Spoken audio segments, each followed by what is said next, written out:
పప్పు ధప్పళ్ళం పప్పు ధప్పళ్ళం అన్నం నెయ్యి వేడి అన్నం కాచిన నెయ్యి వేడి వేడి అన్నం మీద కమ్మని పప్పు కాచిన నెయ్యి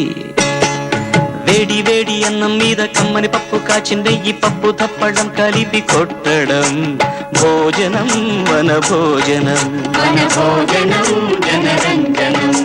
తల్లి తోడు పిల్ల మేక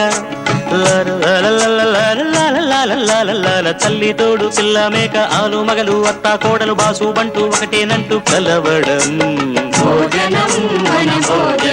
భోజనం వన భోజనం